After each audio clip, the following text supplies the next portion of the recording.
நம்ம சிம்பிளா ஒரு பிளேரைட் டெஸ்ட்டை வந்து ஆட்டோமேட் பண்ணலான்னு உட்காந்தோம் அப்படின்னா, 1/2 அன் ஹவர் போயிரும். ஏன்னா, நம்ம ஒரு பேஜுக்கு போகணும். அந்த பேஜ்ல இருக்க எலிமெண்ட்ஸோட லொக்கேட்டர்ஸ் எல்லாம் எழுதணும். அதுக்கப்புறம் நம்ம அசர்ஷன்ஸ் போடணும். அத ரீட்ரை பண்ணணும். அத ரீட்ரை பண்ணி அதில ஏதாவது ஃபெயில்ட் ஆகுதான்னு பார்க்கணும். ஃபெயில் ஆச்சுன்னா அத ஃபிக்ஸ் பண்ணணும். ஸோ ஒரு சிம்பிள் லாகின் சினாரியோ எடுத்தோம்னாவே நம்மளுக்கு 1/2 அன் ஹவர்லேருந்து 45 மினிட்ஸ் வந்து ஈஸியா காணாம போயிரும்.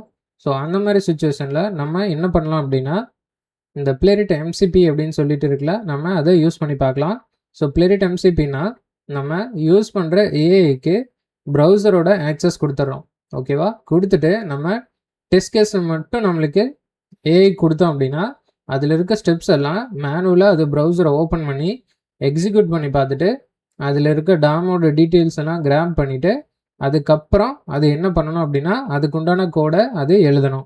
எம்டி ஃபைல் அப்படின்னு சொல்லிட்டு ஒரு ஃபைலை நம்ம கண்டிப்பாக யூஸ் பண்ணணும். அதில் நம்ம என்ன பண்ணலாம் அப்படின்னா, நம்ம என்னென்ன பெஸ்ட் ப்ராக்டிசஸ் எல்லாம் அது ஃபாலோ பண்ணணுமோ, அந்த ப்ராக்டிசஸ் எல்லாத்தையுமே நம்ம இதில் போட்டு வச்சிடலாம். ஸோ போட்டு வைக்கும்போது என்ன ஆகும் அப்படின்னா, நம்ம ஒரு டைமும் விஎஸ் கோடை ஓப்பன் பண்ணும்போது, இந்த சேட் வந்து சைடில் ஃப்ரெஷ்ஷாக ஓப்பன் ஆகும்.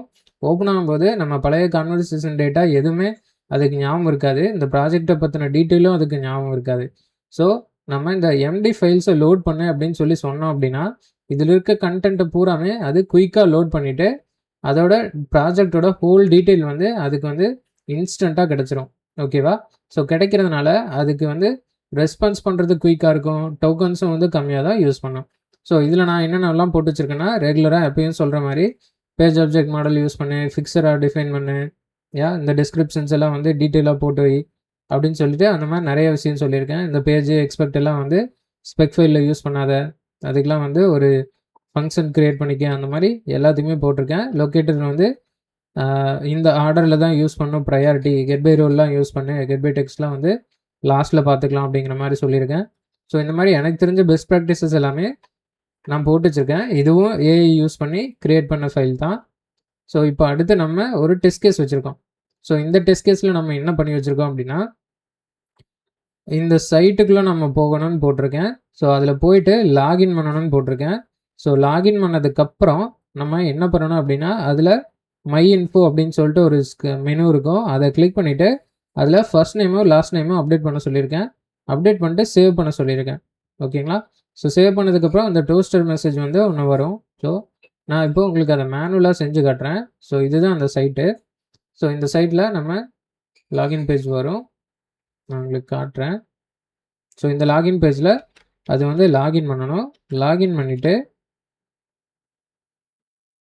நம்மளுக்கு இந்த லெஃப்ட் ஹேண்ட் சைடில் மை இன்ஃபோன் இருக்குல்ல, இதை கிளிக் பண்ணிவிட்டு என்ன சொல்லியிருக்கேன், ஃபர்ஸ்ட் நேமோ லாஸ்ட் நேமோ அப்டேட் பண்ண சொல்லியிருக்கேன்.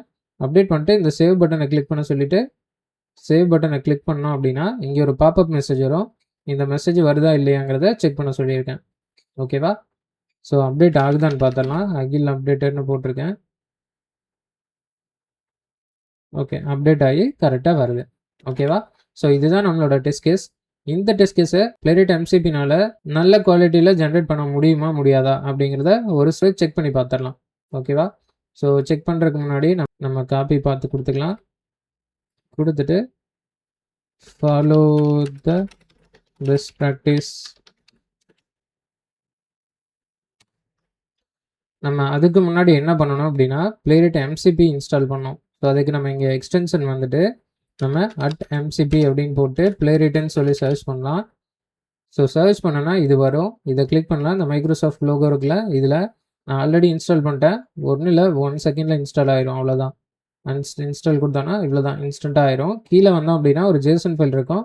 இதை அப்படியே காப்பி பண்ணிவிட்டு நம்ம ப்ராஜெக்டோட ரூட் லெவலில் நம்ம .vs code அப்படின்னு சொல்லிட்டு ஓப்பன் பண்ணிக்கலாம் ஒரு ஃபோல்டரு. அதுக்குள்ளே நம்ம ஒரு ஃபைல் ஒன்று க்ரியேட் பண்ணுறோம், settings.json அப்படின்னு சொல்லிட்டு. இந்த ஜேசனுக்குள்ளே நம்ம இந்த ஃபைலை ப்ளேஸ் பண்ணிடுறோம். ஓகேவா? ஜேசன் கண்டென்ட்டை பேஸ்ட் பண்ணிடுறோம். பேஸ்ட் பண்ணிவிட்டு நம்ம இந்த கான்ஃபிகர் டூல்ஸ் ஐக்கான் இருக்குல்ல, இதை கிளிக் பண்ணோம் அப்படின்னா இங்கே நம்மளுக்கு பிளேரிட் எம்சிபி வரும்.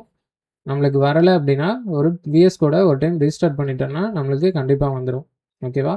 ஸோ நான் ரீஸ்டார்ட்டும் பண்ணிக்கிறேன் ஒரு டைம், ஒன்றும் பிரச்சனை இல்லை. ஸோ அதுக்கப்புறம் நம்ம ப்ராம்ப்டில் என்ன கொடுக்குறதுங்கிறத நம்ம பார்க்கலாம். ஒரு ரீஸ்டார்ட் பண்ணிடலாம்.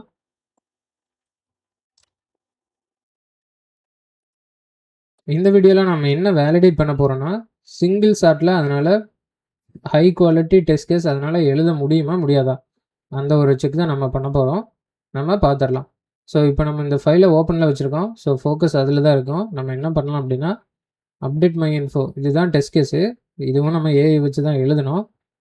ஸோ என்ன பண்ணலான்னா இதுதான் நம்ம டெஸ்ட் கேஸ் பண்ண போகிறது. அப்போது அதுக்கு முன்னாடி இதை சொல்லிடலாம். Please use playwright MCP and manually test this test case with browser, then based on DOM content you automate it in Playwright and stick to the rules mentioned in the file.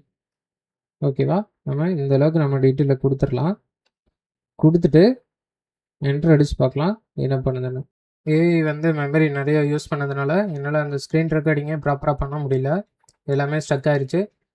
Right hand சைடில் நான் சும்மா எது கேட்டாலும் அக்ரின்னு சொல்லி அலோன்னு கொடுத்துட்டே தான் இருந்தேன். அவ்வளோதான். அதுக்கப்புறம் இந்த மாதிரி கோட் ஒன்று க்ரியேட் ஆகிருக்கு. இதில் பார்த்தோன்னா நீட்டாக ஆரஞ்சு ஹெச்ஆர்எம் ஃபிக்சர் அப்படின்னு சொல்லிட்டு ஒரு ஃபிக்சர் ஃபைல் க்ரியேட் பண்ணியிருக்கு. அதில் லாகின் பேஜும் மை இன்ஃபோ பேஜும் டீட்டெயிலாக க்ரியேட் பண்ணியிருக்கு. அப்புறம் அது ரெண்டுக்கும் கிளாஸ் ஃபைல் பார்த்தீங்கன்னா நீட்டாக எழுதியிருக்கு. ஓகேவா. ஸோ மை இன்ஃபோ டீட்டெயிலில் இங்கே வேணால் கொஞ்சம் சஜஷன்ஸ் சொல்லலாம். ஸோ இந்த இடத்துல வந்து எதுக்கு ப்ரைவேட் கெட் செட்டர்லாம் போட்டுச்சுன்னு தெரியல. இந்த இடத்துல கிளாஸ் கன்ஸ்ட்ரக்டர்லேயே அது வந்து டிஃபைன் பண்ணியிருந்துருக்கலாம். But with one prompt we can change it. It's not a big deal. அதுக்கப்புறம் நம்ம பார்த்தோம் அப்படின்னா டெஸ்ட் கேஸை பார்த்துருவோம். ஸோ யூட்டில்ஸில் என்னமோ போட்டிருக்கு. டெஸ்ட் டேட்டாலாம் இங்கே ஸ்டோர் பண்ணி வச்சுருக்கோம் போல். ஓகே, டைரெக்டாக வந்து யூசர் நேம்ஸை ஹார்ட் கோட் பண்ணுறதுக்கு பதிலாக யூட்டில்ஸில் டெஸ்ட் டேட்டா போட்டு வச்சுருக்கு. ஸோ நம்மளோட ஆக்சுவல் டெஸ்ட்டை எடுத்து பார்த்தோம் அப்படின்னா இந்த அளவுக்கு டீட்டெயிலாக எழுதியிருக்குங்க. லாகின் பண்ண சொல்லியிருக்கு. அதுக்கப்புறம் பர்சனல் டீட்டெயில்ஸ் வெரிஃபை பண்ணிவிட்டு அப்டேட் பர்சனல் டேட்டா வந்து வெரிஃபை பண்ண சொல்லியிருக்கு. ஸோ நம்ம இப்போ இதை ரன் பண்ணி பார்க்கலாம். ஸோ ரன் பண்ணி பார்த்தோம் அப்படின்னா இதோட ரிசல்ட்ஸ் வந்து நல்லா இருக்கா இல்லையான்னு பார்க்கலாம்.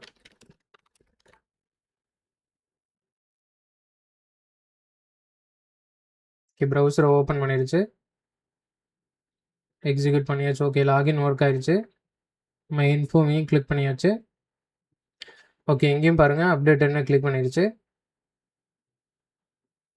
ஓகே, பட் என்ன ஆயிடுச்சு அப்படின்னா ஒரு இடத்துல ஃபெயில் ஆயிடுச்சு. அது என்ன ஆயிடுச்சுன்னா இந்த சேவ் பட்டனை அதனால் கிளிக் பண்ண முடியல. ட்ரேசஸும் வந்து ஆட்டோமேட்டிக்காக ஓப்பன் ஆகிருக்கு. நம்ம அதில் பார்க்கலாம் ட்ரேசஸில். ஸோ ட்ரேசஸில் பார்த்தோம் அப்படின்னா இந்த சேவ் பட்டனை வந்து 2 சேவ் பட்டனை ஐடென்டிஃபை பண்ணிடுச்சு. ஓகேங்களா, இங்கே ஒரு சேவ் பட்டன் இருக்குது, இங்கே ஒரு சேவ் பட்டன் இருக்குது. அதனால் டிஃப்ரென்ஷியேட் பண்ணி கரெக்டாக அதே எழுதலை. ஓகேவா. ஸோ இந்த இடத்த இந்த லொக்கேட்டர் மட்டும் மாற்றினோன்னா இது கரெக்டாக ஒர்க் ஆகும். ஸோ இந்த கோடை பற்றி ரிவ்யூவில் நான் என்ன சொல்லுவேன் அப்படின்னா இட் இஸ் ஓகே. இது வந்து அந்தளவுக்கு பேடானது இல்லை. ஏன்னா நம்ம இதெல்லாம் வந்து ஓனாக நம்ம போட்டிருந்தோம் அப்படின்னா கண்டிப்பாக ஒரு 1/2 hour 45 minutes ஆயிருக்கும். But with AI prompt it was completed in under 10 minutes. ஓகேங்களா. ஸோ இது இல்லாமல் ஜென்ரலாக என்னோட ஒப்பீனியன் என்ன அப்படின்னா ஒரு சிம்பிளான சினாரியோஸ் இருக்குது அப்படின்னா ஒரு லாகின் கேஸ் இருக்குது, ஒரு வந்து இந்த மாதிரி சின்னதாக ஒரு ஃபார்ம் வந்து அப்டேட் பண்ணுற சினாரியோஸ்லாம் இருக்குது அப்படின்னா அந்த மாதிரி டைமில் இதனால் பெட்டராக பர்ஃபார்ம் பண்ண முடியும். பட் ஒரு காம்ப்ளெக்ஸான ஒரு ஸ்க்ரீன் இருக்குது, ஒரு காம்ப்ளெக்ஸான சினாரியோ நம்ம சொல்கிறோம் அப்படின்னா அந்த இடத்துல நம்ம இதுக்கிட்டேருந்து ஒரு பெட்டரான ரெஸ்பான்ஸ் எதிர்பார்க்க முடியாது. பட் இந்த கேஸில் நம்ம எம்டி ஃபைல்ஸ் வச்சு நம்ம ப்ராப்பராக எல்லாத்தையும் சொன்னதுனால நம்மளுக்கு ரிசல்ட்ஸ் ஓரளவுக்கு நம்ம எதிர்பார்த்தது மாதிரி கிடச்சிருச்சு. ஓகே, ஸோ இதையும் நம்ம ஸ்க்ராட்ச்லேருந்து ஆரம்பிக்க வேண்டியதில்லை. நம்மளுக்கு ஒரு ஸ்டார்டிங் பாயிண்ட் கண்டிப்பாக கிடச்சிரும். ஓகேங்களா. ஸோ இதுதான் என்னோட ஒப்பீனியன். பட் எம்டி ஃபைல் இல்லாமல் நீங்கள் ஓப்பன் பண்ணிங்கன்னா கண்டிப்பாக உங்களுக்கு எதுவுமே யூஸபுளாக இருக்காது. ஓகேவா. Okay, thank you. இந்த வீடியோவில் யூஸ்ஃபுல்லாக ஏதாச்சும் லேர்ன் பண்ணியிருந்தால் லைக் பண்ணுங்கள். இன்னும் இந்த மாதிரி playwright/automation கண்டென்ட்ஸ் பார்க்க என் சேனலை சப்ஸ்கிரைப் பண்ணுங்கள்.